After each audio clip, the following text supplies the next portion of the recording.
তো hello guys, আজকে আমি আপনাকে নিয়ে গেতেছি একটা জাকানাকা জায়গায়। তো জাকানাকা জায়গার নামটা কয়ে দেবো। তো এটা কিন্তু ডিম্পু দাগোবাড়ি। আর জাকানাকা জায়গাটা হয়েছে তোমার 5 কিলোমিটার ফাঁকে।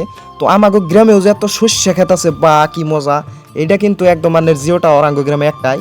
তো আইতে আইতে কিন্তু একটা সাইনবোর্ড পেয়ে গেলাম, এই মাটি বিক্রি করা হবো। তো আনে যদি শ্বশুর বাড়ি থেকে যৌতুক এনে মাটিটা কিনবার চান তাহলে কন্ট্যাক্ট করুন। শ্বশুর বাড়ির যৌতুক নিতে নিতেই পেয়ে গেলাম মেনসাইরালি। আর মেনসাইরালি আঙ্গো এইটাই। আর আমার নাগাল চুতি আর চেহারাটা অল্প দেই কেন, মানে এইটাই আমি মেন ব্লগার।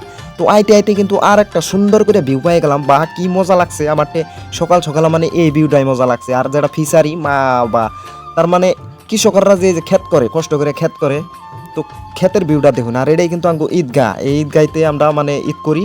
তো এটা আর একটা জিনিস, এই যে ফোকাস করুন বা মাকসুদাইরি এইটা নুনুই আমি যা আছে বাপে ভাই না লঙ্গি পোলাই ধরে ভঙ্গি। আর আপনি যে কইছিলাম একটা জাকানাকা জায়গা, তো জাকানাকা জায়গাটার নাম কিন্তু ভূতের ঘর। তো ভূতের ঘরের আশপাশ দিয়ে আই পড়ছি, তার বাদে ঠিক করে যেতে তোমাকে কিন্তু আজকে আমি ভূতের ঘর দেখাবো না, কারণ একটাই, তোমরা আমার ফলো করো না। तो पहले फॉलो करो, उसके बाद नेक्स्ट वीडियो में हम लेके आ रहा हूँ भूत का घर और आप लोग देखना। हर जा धमक दे कस के डराबो।